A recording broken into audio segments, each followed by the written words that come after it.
বন্ধুরা, বর্তমানে তোমরা আমাকে অনেকেই বলছো যে এই সময় তোমাদের লাউ গাছের বৃদ্ধি ত্বরান্বিত হলেও দেখা যাচ্ছে কোনো লাউ গাছের মধ্যে এখনো পর্যন্ত স্ত্রী ফুল আসছে না। যদিও বা একটা দুটো স্ত্রী ফুল আসতে গাছের মধ্যে লক্ষ্য করা যাচ্ছে, সেই স্ত্রী ফুলগুলো ফলে পরিণত হওয়ার আগেই দেখা যাচ্ছে গাছ থেকে হলুদ হয়ে ঝরতে আরম্ভ করছে। এর পাশাপাশি তোমরা অনেকেই আমাকে জানিয়েছো যে তোমাদের এই সময় কিছু কিছু লাউ গাছের পাতা হলুদ হয়ে গাছ থেকে ঝরে যাচ্ছে।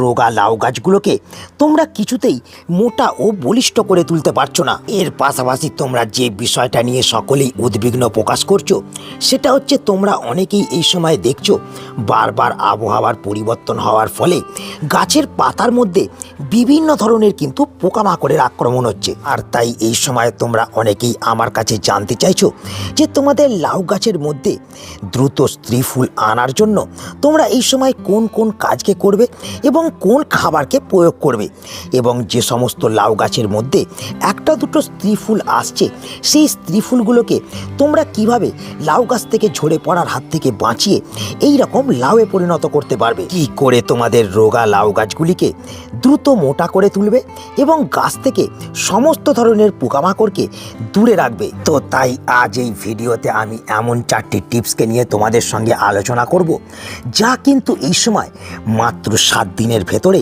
আমাদের লাউ গাছের মধ্যে প্রচুর পরিমাণে স্ত্রী ফুল আনতে আমাদের সাহায্য করবে। তার সঙ্গে সঙ্গে গাছের মধ্যে আসা স্ত্রী ফুলগুলোকে ঝরে পড়ার হাত থেকে বাঁচাবে, প্রত্যেকটা লাউ গাছকে দ্রুত মোটা ও বলিষ্ঠ করে তুলবে এবং গাছ থেকে সমস্ত ধরনের পোকামাকড়কে এই সময় কিন্তু দূর করবে। কোন সেই 4টি টিপস যা আমাদের লাউ গাছ থেকে দ্বিগুণ হারে ফলন পেতে আমাদের সাহায্য করবে, লাউ গাছগুলোকে দীর্ঘদিন সুস্থ রাখবে, সেটা জানতে এবং বুঝতে হতে গেলে ভিডিওটাকে কিন্তু একটু স্কিপ না করে তোমাদের সম্পূর্ণ দেখতে হবে। এবং যারা এখনও কার্তিক হর্টিকালচারকে সাবস্ক্রাইব করে রাখুনি তারা অবশ্যই কিন্তু এই চ্যানেলটাকে সাবস্ক্রাইব করে রাখবে। বন্ধুরা, শুরুতেই আমি আমার লাউ গাছগুলোকে প্রথম তোমাদের দেখাই। দেখো, তোমরা দেখতে পাচ্ছ আমি কিন্তু এই কন্টেনারটার মধ্যে মোট 3টে কিন্তু লাউ গাছকে প্রতিস্থাপন করে রেখেছি। গাছের পাতা তোমরা দেখতে পাচ্ছ সবুজ চকচক করছে এবং গাছগুলো ধীরে ধীরে বৃদ্ধি হওয়ার পাশাপাশি গাছের ডালপালা কিন্তু মোটা ও বলিষ্ঠ হয়ে উঠছে। কিন্তু তার সত্ত্বেও তোমরা লক্ষ্য করতে পারছো গাছের মধ্যে এখনো পর্যন্ত কিন্তু কোনো রকম স্ত্রী ফুল আসেনি।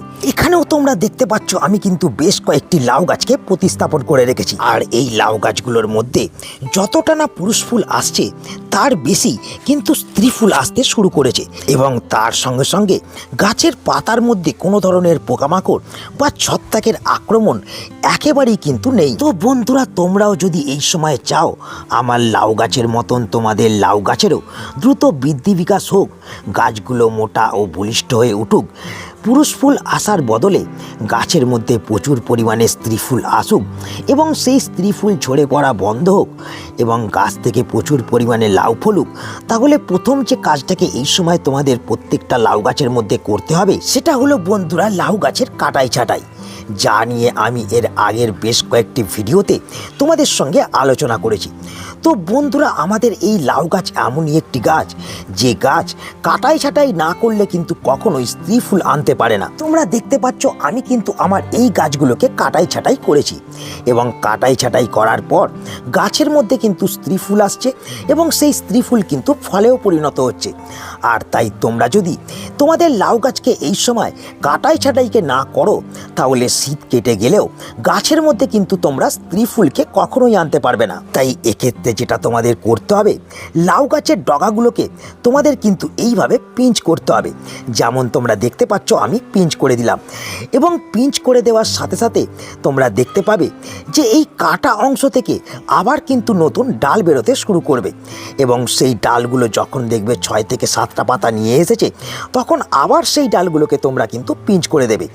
এইভাবে দুবার যদি তোমরা তোমাদের লাউ গাছের ডগাকে পিঞ্চ করে দাও তাহলে কিন্তু তোমরা দেখবে গাছের মধ্যে স্ত্রী ফুল আসার হার কিন্তু বাড়বে এবং পুরুষ ফুল আসার হার ধীরে ধীরে কিন্তু কমে যাবে। আর এই কাজটা করার পাশাপাশি যে 2 নম্বর কাজটাকে এরপর তোমাদের করতে হবে সেটা হলো বন্ধুরা, তোমরা যারা দেখছো তোমাদের লাউ গাছের মধ্যে প্রচুর পরিমাণে পুরুষ ফুল এসেছে, সেই পুরুষ ফুলগুলোকে তোমরা কিন্তু গোড়া থেকে এইভাবে কিন্তু কেটে দেবে। এক্ষেত্রে তোমরা 2-1টা পুরুষ ফুল রেখে প্রত্যেকটা পুরুষ ফুলকে তোমরা কিন্তু এইভাবে কেটে ফেলবে। এক্ষেত্রে যেটা হবে, এই পুরুষ ফুলগুলোকে ফোটানোর জন্য গাছ যে এনার্জিকে খরচ করছিল সেই এনার্জিকে খরচ করা কিন্তু গাছ বন্ধ করবে এবং সেই এনার্জি দিয়ে গাছ কিন্তু আবার নতুন নতুন ডালপালা এবং পাতা বৃদ্ধি করবে এবং সেই এনার্জি দ্বারা গাছ কিন্তু প্রচুর পরিমাণে কিন্তু স্ত্রী ফুল আনবে। বন্ধুরা, এরপর যে 3 নম্বর বিষয়টাকে নিয়ে আমি আলোচনা করব সেটা কিন্তু এই সময় আমাদের লাউ গাছের জন্য খুবই গুরুত্বপূর্ণ, আর সেটা হলো বন্ধুরা আমাদের লাউ গাছের মাটির মধ্যে জল প্রয়োগ করা। তো শুরুতেই আমি তোমাদের অনেক ভিডিওতে বলেছি আমাদের লাউ গাছ কিন্তু অতিরিক্ত পরিমাণে জলকে যেমন পছন্দ করে না, তেমন গাছের মাটি একেবারে শুকিয়ে যাবে এটাকেও কিন্তু লাউ গাছ একেবারেই পছন্দ করে না। এই দুটো ক্ষেত্রেই আমাদের লাউ গাছের বৃদ্ধি বিকাশ কিন্তু থমকে যায়, গাছের পাতা হলুদ হয়ে গাছ থেকে ঝরে পড়তে থাকে, গাছের মধ্যে স্ত্রী ফুল আসতে চায় না, বা স্ত্রী ফুল এলেও সেই স্ত্রী ফুলগুলো কিন্তু ফলে পরিণত হওয়ার আগেই গাছ থেকে ঝরে যায়। তাই আমাদের যে বিষয়টাকে সব সময় মাথায় রাখতে হবে সেটা হলো আমাদের লাউ গাছের মাটিকে সব সময় কিন্তু ময়েশ্চার রাখতে হবে। যেমন একেবারে লাউ গাছের মাটিতে ওভার ওয়াটারিং করে মাটিকে কাদা কাদা করে রাখা চলবে না, তেমন কিন্তু গাছের মাটিকে একেবারে শুকিয়ে খটখটে করে ফেলাও চলবে না। আর এই সময় আমরা যদি আমাদের লাউ গাছের মধ্যে জল প্রয়োগকে সঠিকভাবে করতে পারি তাহলে আমাদের একটাও লাউ গাছের পাতা হলুদ হবে না, গাছের মধ্যে প্রচুর পরিমাণে স্ত্রী ফুল আসবে, সেই স্ত্রী ফুল ফলে পরিণত হওয়ার আগে যে ঝরে পড়ার সমস্যা লক্ষ্য করা যায় সেটাও কিন্তু বন্ধ হয়ে যাবে। আমরা একটা লাউ গাছ থেকে প্রচুর পরিমাণে কিন্তু স্ত্রী ফুল এবং লাউকে পেতে পারবো। কিন্তু বন্ধুরা, কেবলমাত্র যে আমরা এই 3টি কাজকে করেই আমরা আমাদের লাউ গাছকে মোটা ও বলিষ্ঠ করে তুলতে পারবো, লাউ গাছগুলোকে আমরা দীর্ঘদিন সুস্থ রাখতে পারবো, আমরা আমাদের লাউ গাছের মধ্যে প্রচুর পরিমাণে স্ত্রী ফুল আনতে পারবো এবং সেই স্ত্রী ফুলগুলোকে ঝরে পড়ার হাত থেকে আমরা বাঁচাতে পারবো, তেমনটা কিন্তু একেবারেই নয়। কারণ বন্ধুরা, এই সময় আমাদের লাউ গাছগুলোকে মোটা ও বলিষ্ঠ করে তুলতে, লাউ গাছগুলোকে দীর্ঘদিন সুস্থ রাখতে, আমাদের লাউ গাছের মধ্যে প্রচুর পরিমাণে স্ত্রী ফুল আনতে এবং সেই স্ত্রী ফুলগুলোকে ঝরে পড়ার হাত থেকে বাঁচাতে আমাদের এই 3টি কাজের পাশাপাশি 4 নম্বর কয়েকটি কাজকে আমাদের কিন্তু করতে হবে। এবং সেই কাজগুলোর মধ্যে প্রথম কাজ হলো আমাদের লাউ গাছের মধ্যে খাবার প্রয়োগ। বন্ধুরা, আমি শুরুতেই তোমাদের বলবো আমাদের লাউ গাছ কিন্তু খুবই খেতে পছন্দ করে। আমরা যত বেশি লাউ গাছের মধ্যে খাবারকে প্রয়োগ করব তত কিন্তু লাউ গাছের গ্রোথকে আমরা লক্ষ্য করতে পারবো, তত বেশি আমাদের লাউ গাছগুলোকে আমরা মোটা করে তুলতে পারবো, তত বেশি কিন্তু গাছের মধ্যে আমরা স্ত্রী ফুল ও লাউকেও ধরাতে পারবো। যেমন তোমরা দেখছো আমি আমার কিন্তু লাউ গাছের মধ্যে 1টা বা 2টো স্ত্রী ফুল নয়, আমি কিন্তু প্রত্যেকটা ডালে ডালে স্ত্রী ফুল আনতে কিন্তু সক্ষম হয়েছি। আর এটা করেছি সম্পূর্ণভাবে আমি ঘরোয়া পদ্ধতির মাধ্যমে এবং ঘরোয়া খাবারকে প্রয়োগ করে। তো তাই তোমরা কোন ঘরোয়া খাবারকে প্রয়োগ করবে এই সময় তোমাদের লাউ গাছের মধ্যে প্রচুর পরিমাণে স্ত্রী ফুল আনার জন্য, লাউ গাছের ডালপালাকে মোটা ও বলিষ্ঠ করে তোলার জন্য এবং লাউ গাছের মধ্যে আসা স্ত্রী ফুলগুলোকে ঝরে পড়ার হাত থেকে বাঁচানোর জন্য। তো চলো সেটা এবার তোমাদের আমি দেখিয়ে দিই। বন্ধুরা, আমাদের লাউ গাছের জন্য একটা হাই ফিডারযুক্ত খাবারকে তৈরি করতে হতে গেলে আমাদের প্রথমে কিন্তু রান্নাঘর থেকে এই 2টো জিনিসকে কিন্তু সংগ্রহ করে নিতে হবে। এখানে তোমরা দেখছো আমি কিন্তু 2টি উপকরণ রান্নাঘর থেকে সংগ্রহ করে নিয়েছি। একটা হলো বন্ধুরা সরিষা আর একটা হলো মসুর ডাল। তো এক্ষেত্রে মসুর ডালের বদলে তোমরা ছোলার ডালকেও ব্যবহার করতে পারো।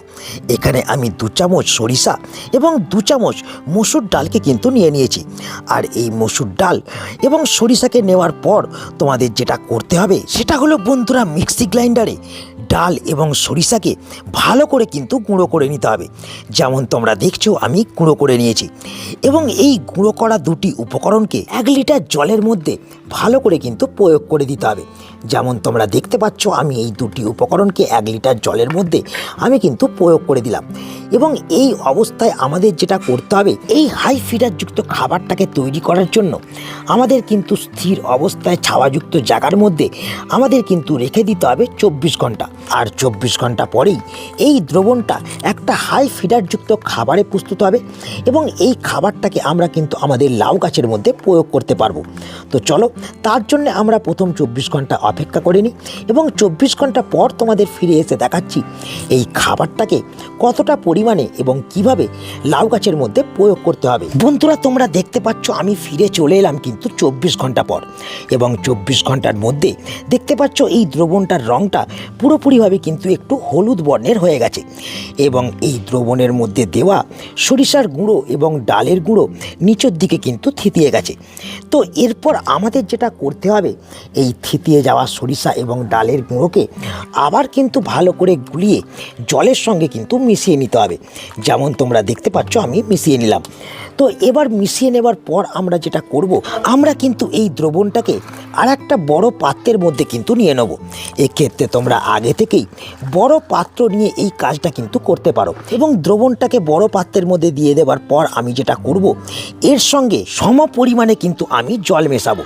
যেমন তোমরা দেখতে পাচ্ছ আমি আরও 1 লিটার জলকে মিশিয়ে দিলাম এবং 2 লিটার একটা দ্রবণ কিন্তু তৈরি করে ফেললাম এবং এই 2 লিটার দ্রবণটাকে আমাদের যেটা করতে হবে, আমাদের টবের মধ্যে প্রতিস্থাপন করা লাউ গাছের জন্য 250 ml করে প্রত্যেক 5 দিনে একবার করে আমাদের ব্যবহার করতে হবে এবং মাটিতে থাকা লাউ গাছের জন্য এই দ্রবণকে আমাদের কিন্তু 500 ml করে প্রত্যেক 5 দিন অন্তর অন্তর কিন্তু ব্যবহার করতে হবে। আর এই খাবারটা প্রয়োগ করলেই তোমরা দেখতে পাবে মাত্র 7 দিনের ভেতরেই গাছের মধ্যে কিন্তু ছোট ছোট স্ত্রী ফুল আসতে শুরু করেছে। কিন্তু বন্ধুরা, এবার প্রশ্ন হলো, স্ত্রী ফুল এলেই আমরা কিন্তু দেখি স্ত্রী ফুল ঝরে যায়। তো এক্ষেত্রে এই খাবারকে প্রয়োগ করে তো আমরা স্ত্রী ফুল ঝরাকে বন্ধ করতে পারবোই, কিন্তু তার সঙ্গে সঙ্গে আমাদের যেটা করতে হবে, প্রত্যেকটা স্ত্রী ফুলের মধ্যে আমাদের কিন্তু হ্যান্ড পলিনেশন করে দিতে হবে। তো সেটা কিভাবে করব? তো এখানে তোমরা দেখতে পাচ্ছ আমার গাছের মধ্যে একটা কিন্তু পুরুষ ফুল আছে। তো আমাদের যেটা করতে হবে, গাছ থেকে একটা পুরুষ ফুলকে কিন্তু সংগ্রহ করে নিতে হবে।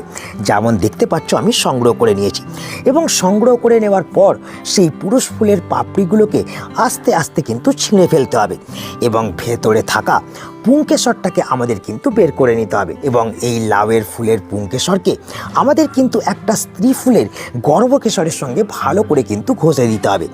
এক্ষেত্রে যেটা হবে, আমরা হ্যান্ড পলিনেশন করে দিতে পারবো এবং তার ফলে যে লাউয়ের ফুলের মধ্যে আমরা হ্যান্ড পলিনেশন করলাম সেই স্ত্রী ফুলটা কিন্তু কখনোই ঝরবে না। তো বন্ধুরা, এরপর আসি আমাদের লাউ গাছের মধ্যে সব থেকে শেষ এবং গুরুত্বপূর্ণ পরিচর্যার দিকে। সেটা কি? সেটা হলো বন্ধুরা আমাদের লাউ গাছ থেকে পোকামাকড়কে দূর করা। তো বন্ধুরা, আমাদের লাউ গাছের মধ্যে যে পোকাটা সব থেকে বেশি আক্রমণ হয় সেটা হলো সাদামাছি। আর এই সাদামাছির ফলেই আমাদের লাউ গাছ ধীরে ধীরে কিন্তু শুকিয়ে মারা যেতে আরম্ভ করে আর লাউ ধরলেও সেই লাউগুলো কিন্তু ফুটো করে দেয় এই সাদামাছি, যা আমাদের লাউ গাছের ফলনকে ধীরে ধীরে কিন্তু কমিয়ে দিতে আরম্ভ করে।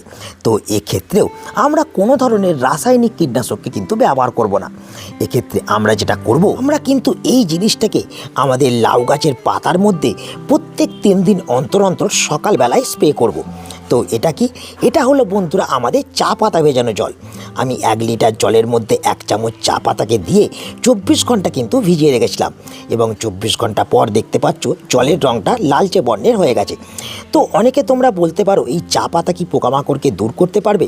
হ্যাঁ বন্ধুরা, এই চা পাতার তীব্র গন্ধ এবং এর চা পাতার মধ্যে থাকা অ্যাসিডিক পদার্থ আমাদের কিন্তু গাছ থেকে সাদামাছি এবং তার সঙ্গে সঙ্গে পাউডারি মিলডিউকে কিন্তু দূরে রাখতে সাহায্য করবে। আমরা এই বিষয়টা অনেকেই কিন্তু জানি না এবং তার ফলেই আমরা নানান ধরনের রাসায়নিক কীটনাশককে কিন্তু ব্যবহার করি। তো তোমরা যদি এই জিনিসটাকে ব্যবহার করো তাহলে কিন্তু তোমরা এর থেকে বেনিফিট সঙ্গে সঙ্গে কিন্তু লক্ষ্য করতে পারবে।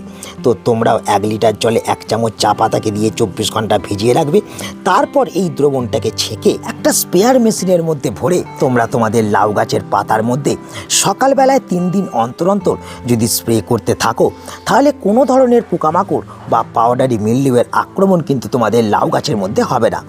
একটাও লাউয়ের ফুল পোকামাকড়ের আক্রমণের ফলে ঝরে পড়বে না, গাছের পাতা পোকামাকড়ের আক্রমণের ফলে হলুদ হবে না, এবং তার সঙ্গে সঙ্গে লাউ গাছ থেকে তোমরা কিন্তু দ্বিগুণ হারে ফলনকে পেতে পারবে। তো আমি সকলকেই বলবো যে এই সমস্ত পরিচর্যাগুলো তোমরা তোমাদের লাউ গাছের মধ্যে এখনই শুরু করে দাও। আর এই সমস্ত পরিচর্যা করে তোমরা কেমন বেনিফিট পাচ্ছ সেই গুরুত্বপূর্ণ মতামতটা অবশ্যই কিন্তু তোমরা কমেন্ট বক্সে জানাও। এই ভিডিওটা এখানেই তাই আমি শেষ করছি। আশা করি এই ভিডিওটা তোমাদের সকলের কাজে লেগেছে। যদি ভিডিওটা তোমাদের একটুও ভালো লাগে তাহলে অবশ্যই তোমরা ভিডিওটাকে একটা লাইক করে দেবে, তোমাদের বন্ধুদের কাছে শেয়ার করে দেবে, এবং যারা এখনও কার্তিক হর্টিকালচারকে সাবস্ক্রাইব করোনি তারা অবশ্যই কিন্তু চ্যানেলটাকে সাবস্ক্রাইব করে রাখবে। তো দেখা হচ্ছে আবার একটা নতুন ভিডিওতে। সকলে ভালো থেকো, নমস্কার।